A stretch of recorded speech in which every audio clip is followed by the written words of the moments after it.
माल और औलाद हयात दुनिया की एक रौनक है। समझ में आया अल्लाह ताला ने क्या फरमा रहे? माल जो पैसा वो भी तुम्हारा नहीं, अल्लाह ने दिया है। औलाद वो भी अल्लाह ने दिया है। हयात दुनिया वो भी अल्लाह ने दिया है। ये एक रौनक है, ये दुनिया में जीने के लिए एक ताकत है, रौनक है, शान है और शौकत है। और इसके साथ में रहते हुए अल्लाह की इबादत करना बेहतरीन है। जो अमल स्वाला बाकी रहने वाली है, देखो जो अच्छे काम करोगे इनके साथ मिलकर वो बाकी रहेगा, उसी का तुमको हिसाब देना पड़ेगा, वही तुम्हारे दाहिने हाथ में आएंगे। और जो अमल स्वालिह बाकी रहने वाले हैं वह आपके रब के नज़दीक सवाब के एतबार से भी हजार दर्जा बेहतर है। जो सवाब है ना, 1000 दर्जा बेहतर है। अल्लाह ताला सवाब को 10 गुना ज़्यादा करके उसको नेकी देंगे, और बदी जितना किया होगा उतना ही सजा देंगे जितना बदी उसने किया। ये अल्लाह की मेहरबानी है, अल्हम्दुलिल्लाह। और उम्मीद के एतबार से भी 1000 ज़रा बेहतर, उम्मीद इरादा करने से भी 1000 ज़रा बेहतर है। कौन सा? आमल स्वालिह, ठीक है। और उस दिन को याद करना चाहिए जिस दिन पहाड़ों को हटा देंगे। उस दिन का मतलब क्या है? इनडायरेक्ट में क़यामत का दिन। क़यामत का दिन क्या होगा? अल्लाह ताला पहाड़ों को भी हटा देंगे। इज़ा ज़ुलज़िलतिल अर्ज़ु ज़िलज़ालहा, और भी कुरान करीम में 30वां पारे में जो 2 सूरे है बिल्कुल क़यामत का मंजरा बयान करवाते हैं, ठीक है। और भी बहुत जगह पर क़यामत के बारे में बतला दिया है।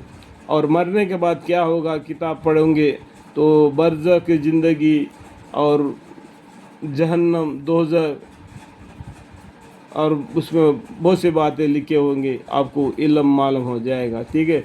जिस दिन अल्लाह ताला, हम का मतलब क्या है, देखो अल्लाह ताला पहाड़ों को हटा देंगे और आप ज़मीन को देखेंगे कि खुला मैदान पड़ा है, बिल्कुल वीरान होकर खुला मैदान पड़ा होगा, बिल्कुल साफ सुथरा। फिर हम यहाँ से मैं क्या कर रहा, हटकर हदीस की तरफ जा रहा हूँ, ठीक है।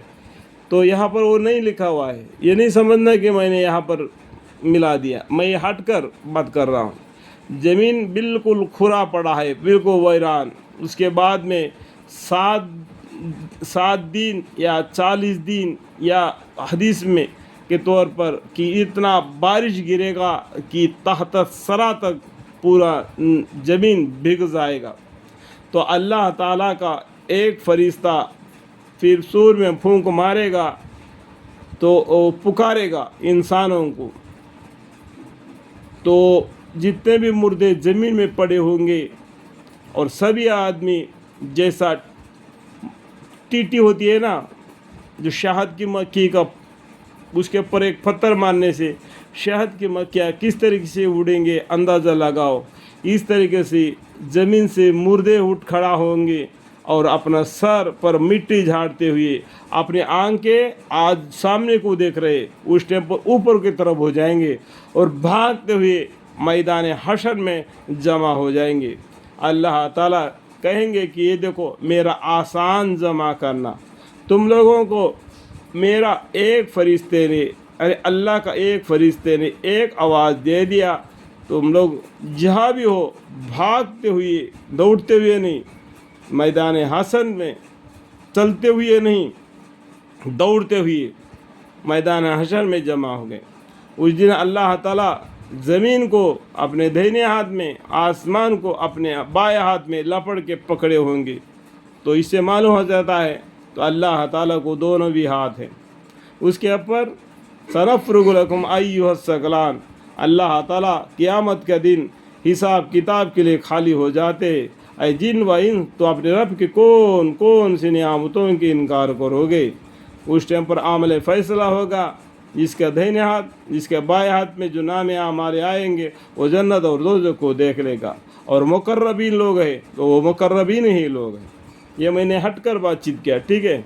अल्लाह ताला सबको समझने की तौफ़ीक़ अता फ़रमाए, आमीन।